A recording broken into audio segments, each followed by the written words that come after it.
paz do Senhor, mais uma vez vamos refletir juntos sobre a palavra de Deus e hoje eu te convido a abrir a sua Bíblia ou a ouvir aqui junto comigo o livro do profeta Jonas, capítulo 2. Diz assim Jonas 2: Então Jonas, do ventre do peixe, orou ao Senhor seu Deus e disse: Na minha angústia clamei ao Senhor e ele me respondeu. Do ventre do abismo gritei, e tu me ouviste a voz, pois me lançaste no profundo, no coração dos mares, e a corrente das águas me cercou.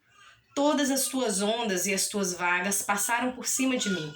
Então eu disse: lançado estou de diante dos teus olhos. Tornarei porventura a ver o teu santo templo?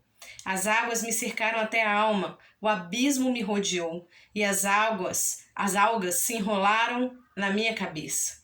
Desci até os fundamentos dos montes, desci até a terra, cujos ferrolhos se correram sobre mim para sempre.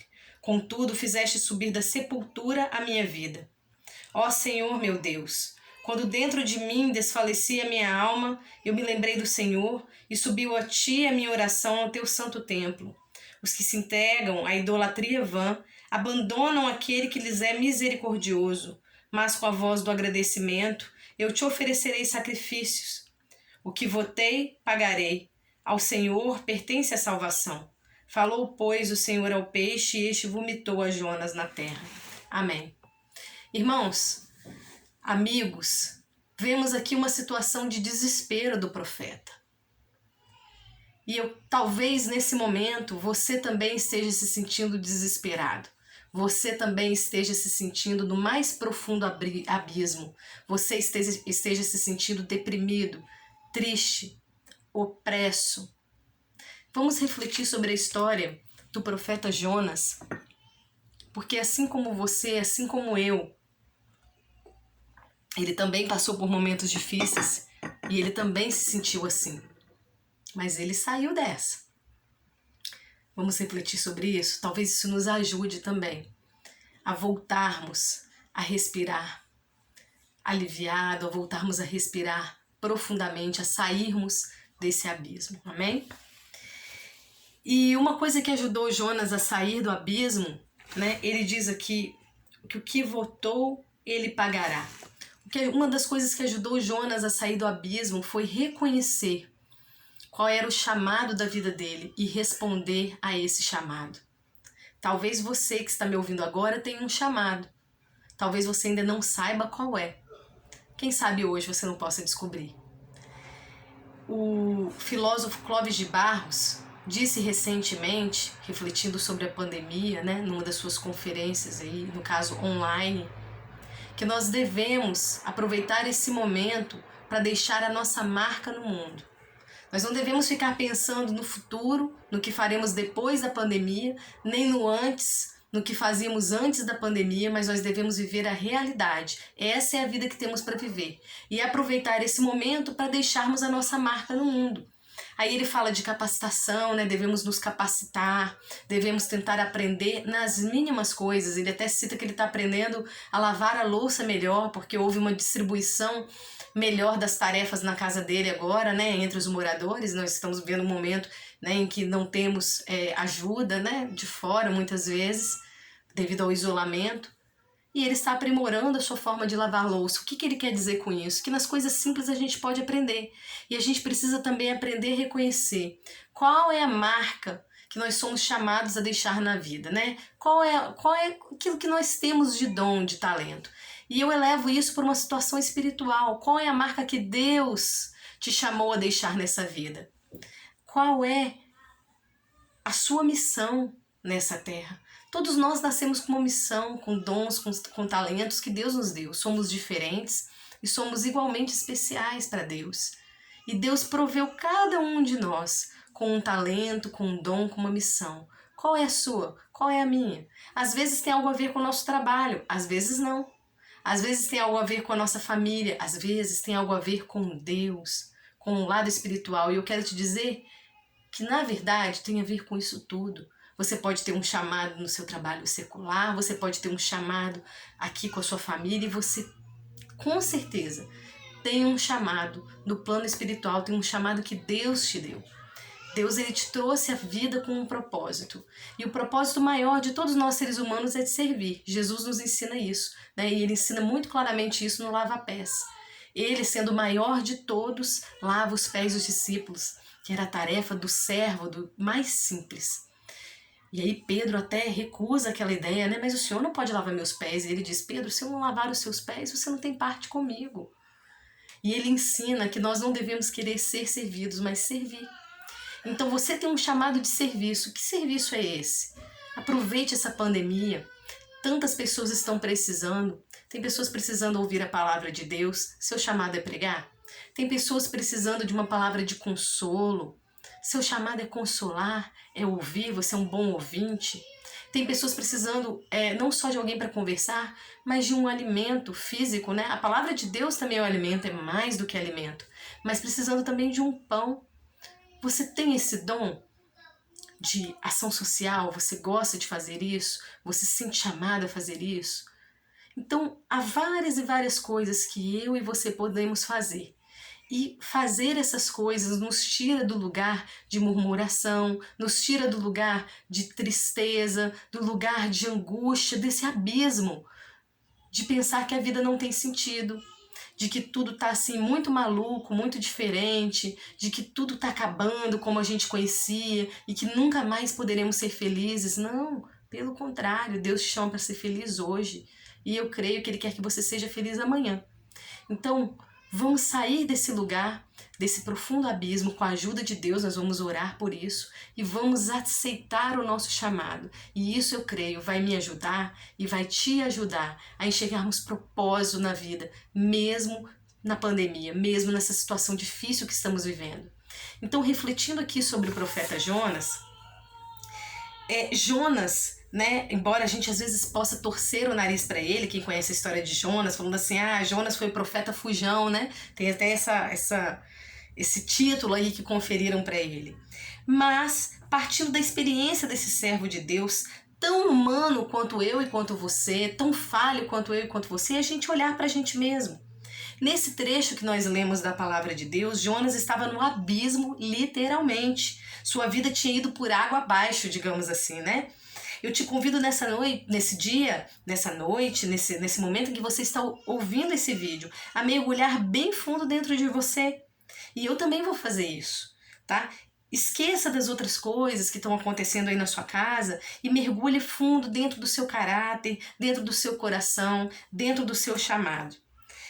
E vamos pensar assim, só para a gente entender, quem era Jonas? Jonas, ele era um profeta, ele era filho de profeta, ele ministrou em Israel durante o reinado de Jeroboão II, cerca de 740 anos antes de Cristo. Esse reinado foi marcado pela prosperidade material, financeira, né? Porém pelo declínio moral e espiritual do povo por causa da idolatria. Então eles não estavam obedecendo as leis de Deus e estavam adorando outros deuses, né? Adorando imagens de escultura, se prostrando, acendendo incensos, né? Várias coisas que não eram do coração de Deus, né? Adoração a outros deuses não são até hoje. Então, ele era reconhecido por profecias acertadas, ele era um bom profeta, tá? Ele é citado em 2 Reis, capítulo 14, verso 25, tá? Que ele tinha profecias acertadas, vocês podem ler lá que vocês vão ver. Ele foi contemporâneo de Oséias e de Amós, e denunciaram esses 3 profetas temas semelhantes. Tá? Mais do que isso, ele foi citado pelo próprio Jesus, sendo que seu ministério foi um sinal para os judeus. Cristo citou o episódio de Jonas sendo engolido pelo grande peixe e devolvido à terra, né, pelo peixe, como prenúncio de sua morte, sepultamento e ressurreição ao 3º dia. Você pode ler isso em Mateus capítulo 12, verso 38 a 42. Mas num dado momento de seu bem-sucedido ministério, Deus pede algo a Jonas que pareceu ao profeta impossível de fazer. Você já se sentiu chamado a fazer algo que te pareceu impossível? Já sentiu que Deus te chamou a fazer algo que você fala, não, isso eu não tenho como fazer?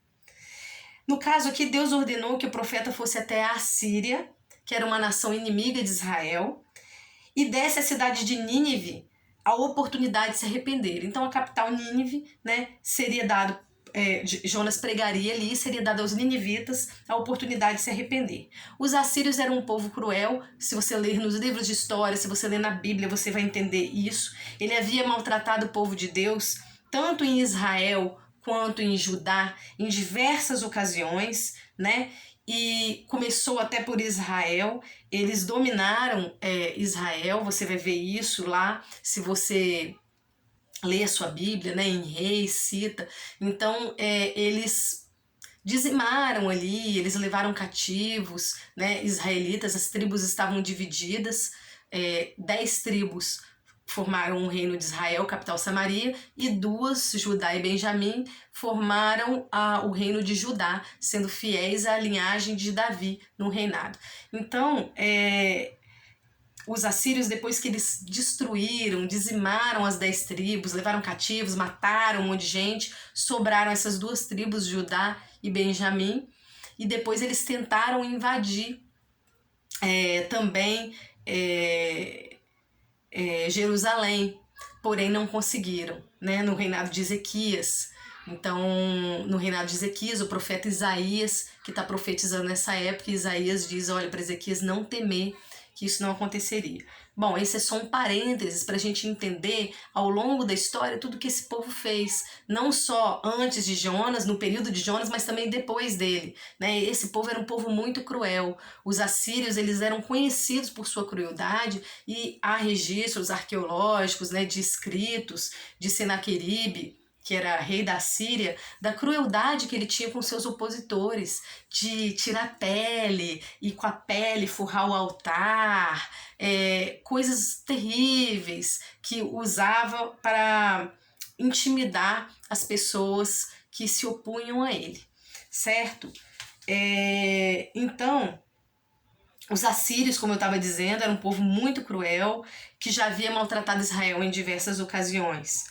E o patriotismo de Jonas, o rancor, a raiva contra aquele povo tomaram conta do seu coração, a ponto dele não querer fazer a vontade de Deus, mesmo sendo um profeta já acostumado a levar a palavra de Deus, a obedecer a Deus. Jonas também se sentiu paralisado pelo medo. Você imagina, né? Ele ia falar aquele povo sobre o juízo de Deus, pregaria sobre a necessidade de arrependimento para que houvesse salvação naquele lugar. Será que a palavra dele seria ouvida? Será que ele ia ser linchado?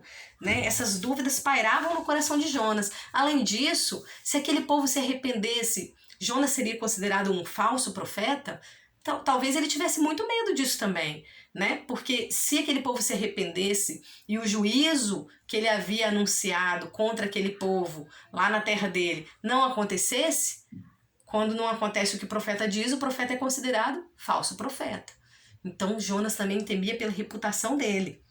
Então, vamos dar o nosso primeiro mergulho nessa noite, né? Fazendo um paralelo aí com Jonas, que mergulhou fundo, naufragou.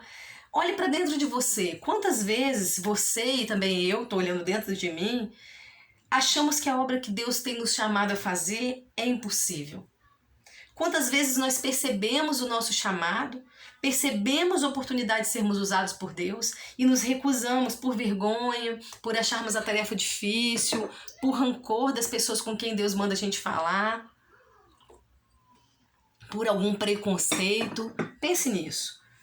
Voltando a Jonas, após esse pedido inesperado de Deus, aquele famoso e bem-sucedido profeta tem algumas reações. A primeira delas, num primeiro momento, Jonas experimenta algo muito humano, que é a desobediência, motivado pelo medo, pelo rancor, pelo patriotismo, pelo apego à sua própria vontade, pelo apego à sua moral, à sua imagem perante a sociedade.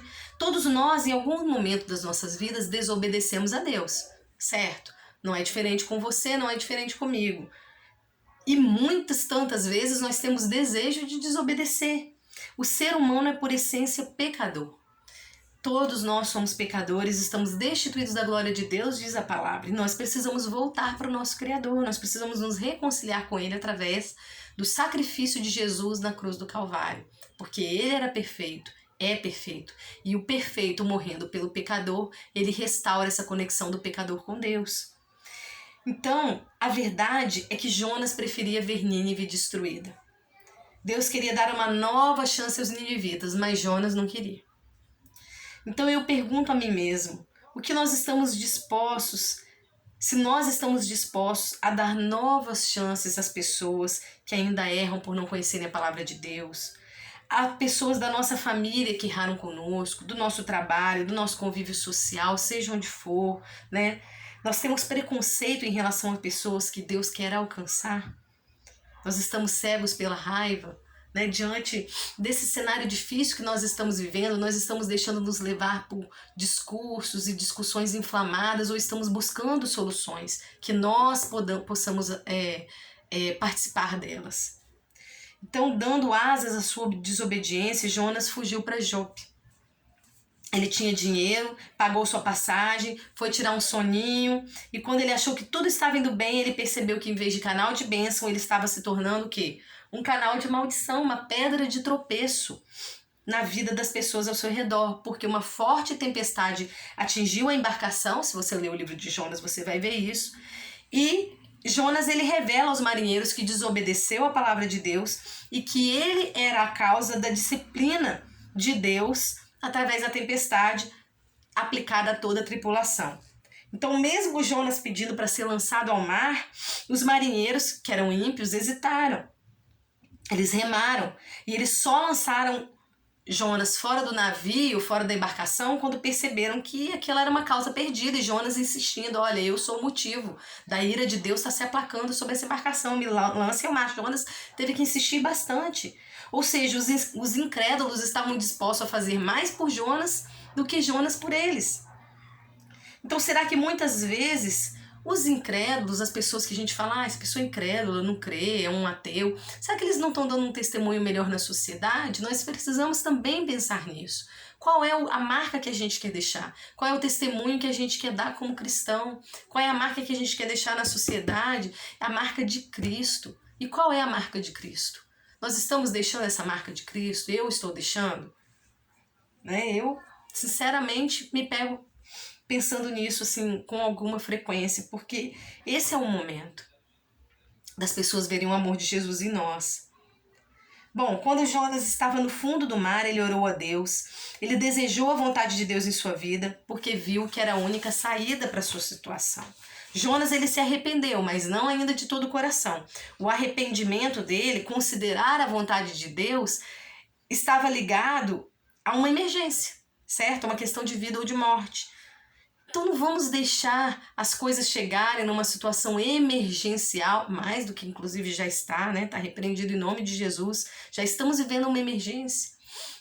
Então a hora é agora. A hora é agora. Não espere mais. O dia é hoje. Hoje é dia de arrependimento. Hoje é dia de se voltar para Deus. Hoje é dia de você buscar a sua missão em Deus.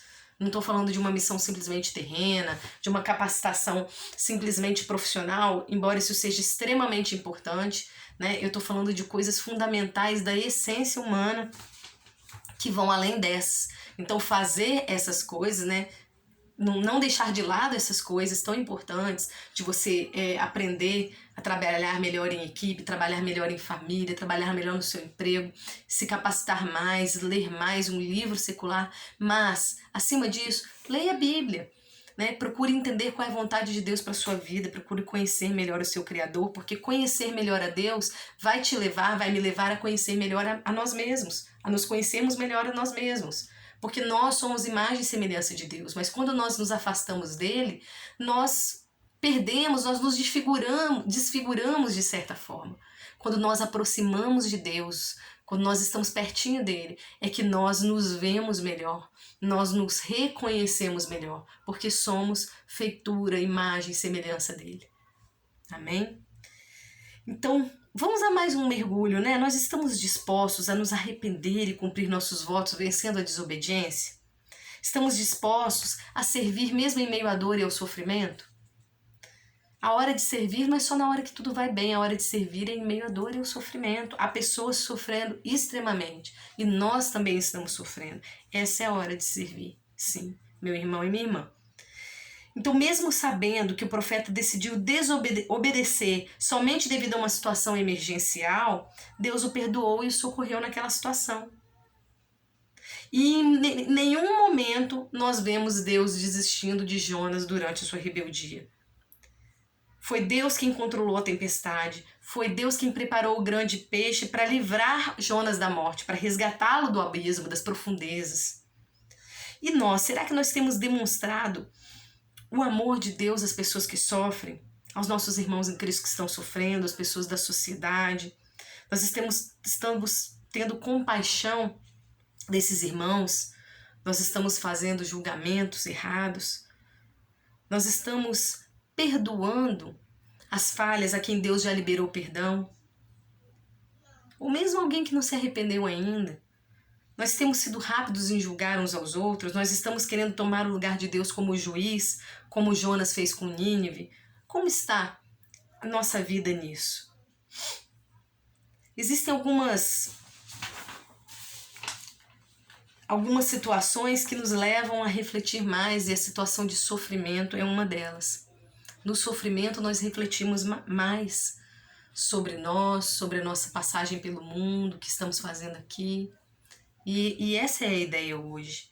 Então, voltando a Jonas, depois de ver a sua vida literalmente ir por água abaixo, ele finalmente se rende à vontade de Deus. Ele sai para pregar em Nínive, mas não de boa vontade. Ele somente desejava o julgamento de Nínive, mas não o perdão de Deus para os moradores da cidade. Sabem por quê? Aquilo que eu já falei lá no começo. Ele estava preocupado com a sua reputação. Jonas ele havia predito a destruição de Nínive para dali a 40 dias, não sua restauração. Ouça isso, Jonas havia predito a destruição de Nínive para dali a 40 dias, não sua restauração. Então, olha o medo dele, se eu prego aqui e as pessoas se arrependem, Deus se arrepende do mal quando as pessoas se arrependem. E aí não vai acontecer o que eu profetizei, a destruição de Nínive. Olha só, hein? Mas os ninivitas se arrependeram de seus pecados, jejuaram e oraram, o que vendo Deus teve compaixão desse povo e poupou a cidade da destruição. Aí Jonas novamente dá um surta. Porque o fato de Deus ter poupado a cidade podia dar a impressão aos hebreus de que a profecia de Jonas acerca do juízo do Criador sobre Nínive havia falhado. Ou seja, Jonas estava torcendo para que tudo desse errado para aquelas milhares de pessoas, só para poder dizer, eu avisei, e manter a sua fama de bom profeta. Então, qual é a sua postura e a minha postura quando dizemos que alguma coisa não está indo bem e as coisas começam a caminhar para dar certo? Quando um ministério que estava acabando começa a se reerguer. Quando uma pessoa que estava pecando e a gente apontava o dedo começa a se reerguer. Nós torcemos para que tudo continue dando errado, para podermos dizer que tínhamos razão. Temos essa situação muitas vezes na política. Muitas coisas me desagradam na política do nosso país. Eu não vou entrar nessa questão aqui, me desagradam mesmo. Não quero nem citar e não é o momento nem a hora de citar. Tenho certeza que te desagradam também. Outras agradam, outras situações agradam, certo? Então tem políticos que nos agradam, tem políticos que nos desagradam, tem gestões que nos agradam, tem gestões que nos desagradam. Isso não vem ao caso. Eu só quero que você reflita o seguinte: você está orando pelo seu estado, pela sua cidade, pelo seu bairro e pela sua nação, porque esse é o seu papel. É isso que Deus te chama a fazer. O juízo com os líderes A, B, C ou D é problema de Deus. Deus vai julgar. Se tiver que condenar, Ele vai condenar. Se tiver que perdoar, Ele vai perdoar. Deus trata disso com a pessoa. O que eu e você... E eu não estou dizendo de você abrir mão da sua participação política, não é isso. Mas o que eu estou dizendo é que muito além de você ser uma pessoa politizada, você tem o dever moral de desejar, torcer e orar para que as coisas deem certo. Porque se as coisas dão errado, não é aquele político que vai pagar. Ou não é só ele que vai pagar. Muitas pessoas pagam juntas com suas próprias vidas. Então ore, meu irmão e minha irmã. Ore para que as coisas vão bem. E não deseje que as coisas vão cada vez de mal a pior para que uma situação política que você condena, né, que você rejeita, aconteça. Eu não gosto de tal político, então eu quero que tudo dê errado mesmo, que a pandemia, né, aconteça e aconteça para que essa pessoa saia do poder, para que dê tudo errado. Olha, eu não desejo a morte de ninguém, eu tenho certeza que você também não, mas quando nós pensamos assim, nós estamos esquecendo que por trás das coisas darem errado, há a morte, a doença, o sofrimento de milhares de pessoas inocentes.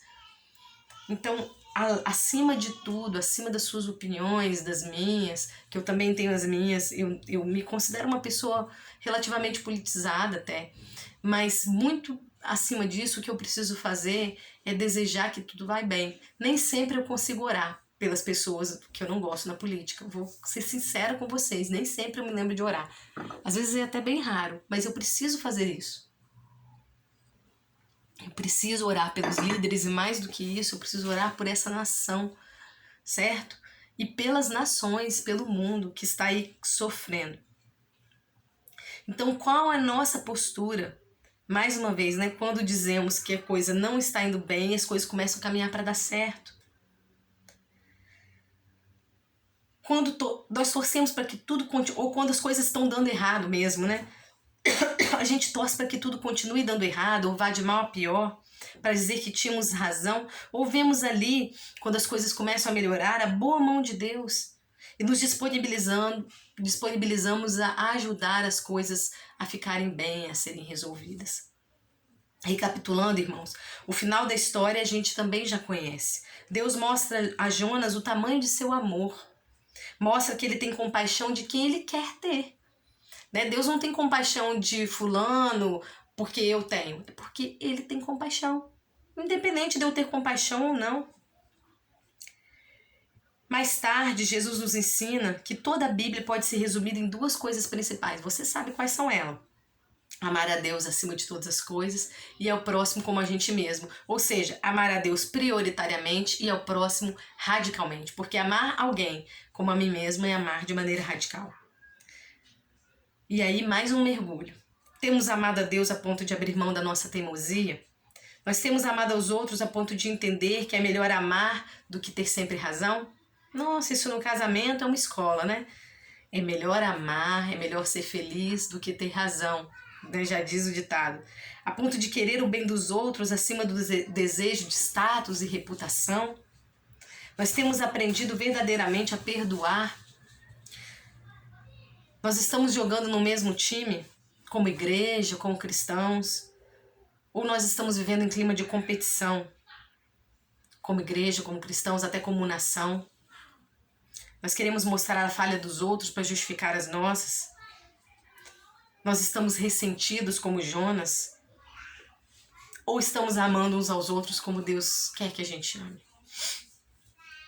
Jonas, ele precisava acusar, diminuir os ninivitas para se sentir melhor, mais importante. Ele achava que os ninivitas precisavam muito dele, mas na verdade Jonas precisava muito dos ninivitas e de Nínive para aprender mais sobre o amor de Deus, sobre a compaixão de Deus, sobre a obediência, sobre a santidade verdadeira.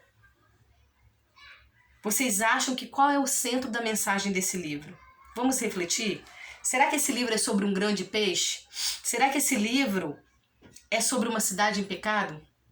Será que esse livro é sobre um profeta desobediente? Então vamos às estatísticas. Em todo o livro, composto por 4 capítulos curtinhos, o peixe é citado 4 vezes. A cidade de Nínive, 8 vezes. O profeta desobediente, 18 vezes. Porém, Deus é citado 36 vezes. 36 vezes nesse livro. Meus irmãos, 36 vezes num livro tão curto. Ou seja, o livro de Jonas fala sobre quem? Sobre Deus. E o que ele fala sobre Deus? Sobre a vontade de Deus, sobre como reagimos à vontade de Deus, sobre o amor de Deus, sobre como compartilhamos esse amor de Deus com as outras pessoas ou deixamos de fazê-lo, sobre a obediência a Deus que traz bênção pra gente, pros outros, sobre a desobediência, sair do centro da vontade de Deus. Quando nós nos afastamos disso, nós buscamos a maldição, nós buscamos mal para nós mesmos, mesmo sem reconhecer, sem saber. Sobre a compaixão de Deus pelos inimigos, nossos inimigos, pelos pecadores. Sobre o amor de Deus tanto ao crente quanto ao descrente. sobre o desejo de Deus de salvar toda a humanidade. Também aprendemos que Deus é misericórdia e amor, mas que Deus também disciplina aos que amam, como um bom pai, que Ele tem misericórdia de quem Ele quiser ter, que Deus resiste ao soberbo, né? A palavra de Deus nos ensina isso, Deus resiste ao soberbo, aqueles que se acham independentes, se acham melhores do que todo mundo. Jonas aprende que Deus também quer nos ensinar a amar como Ele ama. Nós também aprendemos no livro de Jonas, né? Que cada um vai prestar conta de seus atos, palavras, de suas omissões, do que fez ou do que deixou de fazer a Deus. Deus é esse juiz. Que nós devemos nos preocupar com a nossa vida e não julgarmos aos outros, seja crente ou incrédulo, porque quem é o juiz é Deus.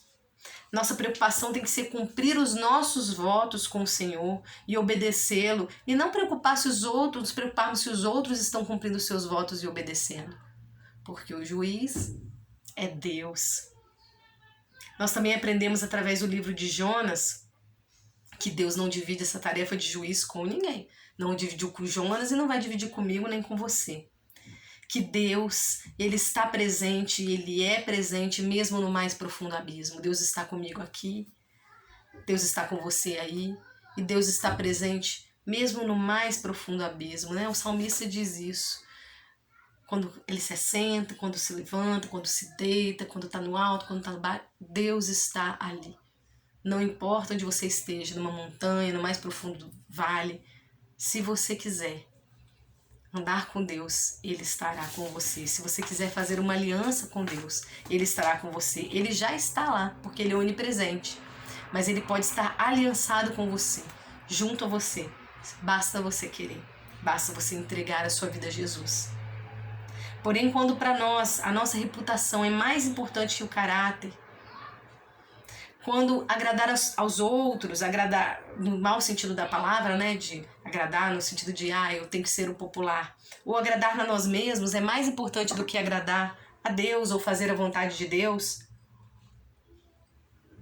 nós corremos o risco de dedicar a nossa vida a defender preconceitos, a julgar os outros, em vez de cumprir com os nossos votos e com a nossa missão aqui na Terra.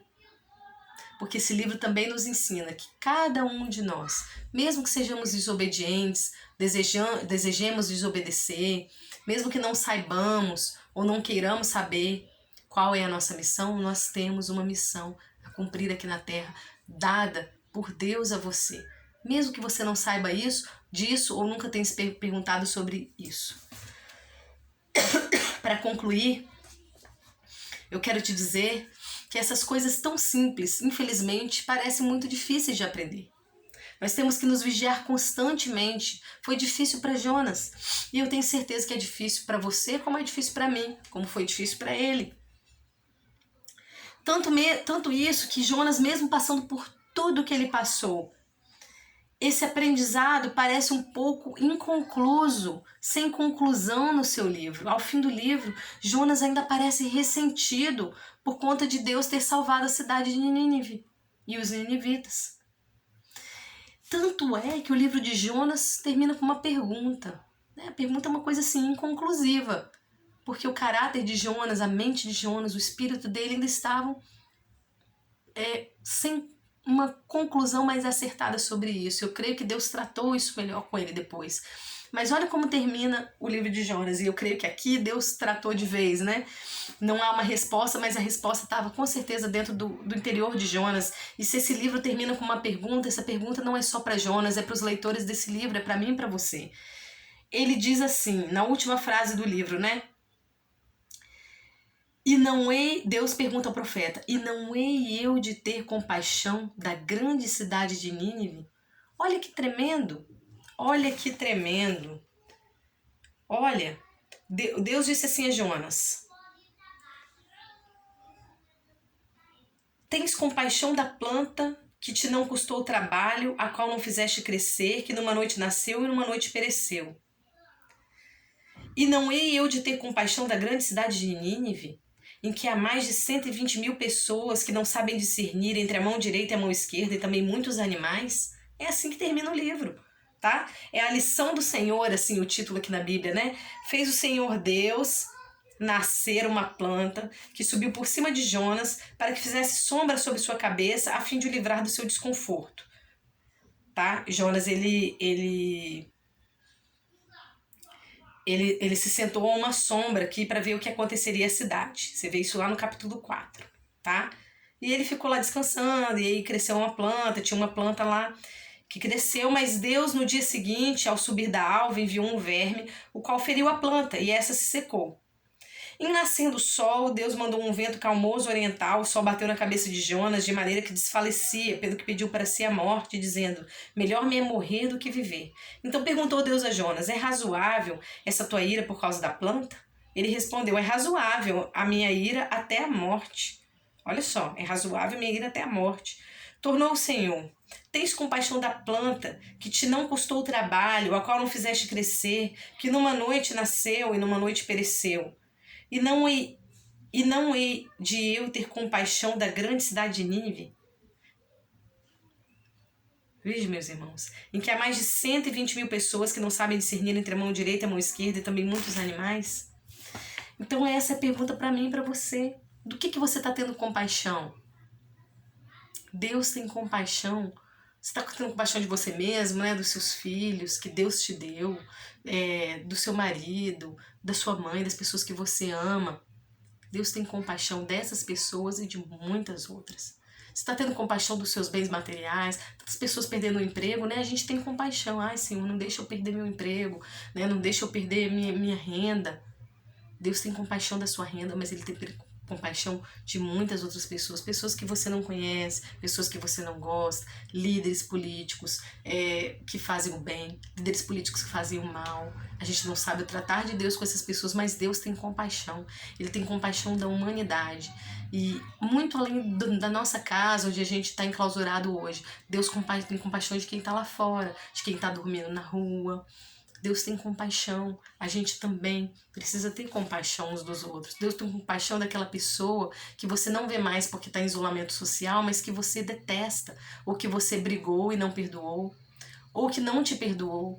Então, não faça do isolamento um pretexto para afastarmos mais ainda uns dos outros, certo? Pega o seu telefone, liga para essa pessoa, se acerta com ela, pede perdão ou perdoa e segue sua vida com Deus, porque Deus tem compaixão dessa pessoa, amém?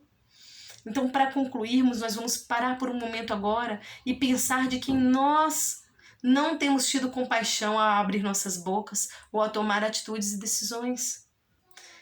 Vamos ser honestos conosco mesmo, não vamos sabotar o nosso crescimento espiritual simplesmente para não admitir nossos erros. Então visualiza aí na sua mente de quem você não tem tido compaixão. Quem é Nínive na sua vida nesse momento? Na minha vida. Nós não queremos a destruição de pessoas, de cidades, de ninguém, mas talvez estejamos atrapalhando essa pessoa a crescer com críticas excessivas, com maledicência, com falta de compreensão, de amor, com julgamento. E também vamos pensar não só dessas pessoas de quem não temos tido compaixão, seja um esposo, um filho, um marido, os pais, colegas de trabalho, vizinhos, líderes na igreja, irmãos em Cristo, né? Não só isso, quem é Nínive na nossa vida, mas também qual é a missão que Deus tem para sua vida. Certamente a missão que Deus tem para sua vida não é de destruir ninguém, não é de desejar o mal para ninguém. A missão que Deus tem para sua vida certamente é de construir algo na sociedade. Né? Eu não estou falando de coisas materiais simplesmente, você está me entendendo. Qual é a missão de Deus para sua vida e para minha vida? Vamos pensar nisso, porque não foi detestar os ninivitas que trouxe Jonas a conhecer o Senhor. Foi Jonas reconhecer o chamado dele, chamado que Deus tinha para ele, aceitar esse chamado, obedecer, fazer isso, mesmo que sem entender num dado momento. E assim Jonas se relacionou com Deus. Mesmo nesse puxão de orelha que Deus dá em Jonas, há muito amor, meu irmão, minha irmã. muito amor. E assim é uma forma de Deus também se apresentar a nós muitas vezes. A gente fala muito de um Deus de amor, mas quem ama também disciplina, e Deus também trata conosco dessa forma. Você que é pai, você que é mãe, sabe que se você der tudo que seu filho quer, se você nunca disser não, se você nunca corrigir, se você não disciplinar, ele não vai desenvolver caráter. E Deus, acima de querer que você seja feliz, tenha certeza, Ele quer que você seja uma pessoa de caráter. Porque não é a felicidade terrena que vai te levar para a vida eterna. É o desenvolvimento do seu caráter e do seu relacionamento com Deus. Amém? Então, para concluir mesmo, olha, assim como o livro de Jonas termina com uma pergunta, nós vamos terminar esse momento não com respostas, mas com mais perguntas sobre as quais poderemos refletir agora e ao longo aí da sua semana. Então, o que nós precisamos nas nossas vidas? Precisamos clamar por perdão? Certamente. Precisamos perdoar alguém? Creio que sim. Precisamos aprender a amar as pessoas um pouco mais como Deus ama? Precisamos abrir mão do julgamento ao próximo, dos preconceitos, dos medos? Precisamos nos importar menos com o que os outros pensam de nós, com nossa reputação e mais com o nosso caráter? Precisamos voltar ao caminho que Deus quer que trilhemos? Precisamos renovar os nossos votos com o Senhor? Precisamos entender qual é a nossa missão nessa terra, aceitar essa missão nessa terra e viver essa missão nessa terra? Eu creio que sim. E eu creio que isso nos ajudará a sair de qualquer abismo mental ou espiritual que possamos estar experimentando. Amém? Vamos orar. Senhor, eu quero orar pelo meu amigo, pela minha amiga, pelo meu irmão, pela minha irmã que me ouve nesse momento. Eu quero pedir que o Senhor dissipe qualquer abismo na vida deles, na minha vida. Que o Senhor nos tire do mais profundo abismo, Senhor. Da pandemia, do isolamento, da depressão. E nos ajude, Deus, em meio a essa realidade que é a vida que nós temos hoje para viver. Enxergarmos qual é o nosso chamado, qual é o chamado que o Senhor tem para cada um de nós, para mim, e vivermos esse chamado, Senhor, nos entregarmos a Ele de todo o coração.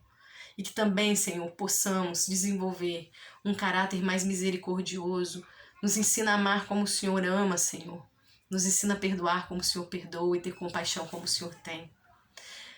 Também pedimos, Deus, proteção no meio dessa situação que estamos vivendo, proteção a cada um que nos ouve, a nós mesmos, aos nossos familiares, também aos que não estão nos ouvindo, a toda a humanidade, Senhor. Clamamos por salvação. Aqueles que não te conhecem, Senhor, que se arrependam e sejam salvos. E aqueles que já te conhecem e andam contigo, que se arrependam também e guardem a salvação. Que o Senhor guarde a nossa salvação e a nossa coroa, porque uma coisa nós sabemos com certeza, um dia todos nós vamos morrer, vamos partir dessa terra. Que a gente possa fazer aqui o nosso melhor, aquilo que o Senhor tem, dentro daquilo que o Senhor tem nos chamado a fazer. Que nós possamos herdar a vida eterna e um dia reinar junto com o Senhor, Deus, na nossa nova morada que Jesus tem preparado para nós. Em nome de Jesus, nós oramos pela salvação, pelo galardão, oramos por isso em nome de Jesus. Amém.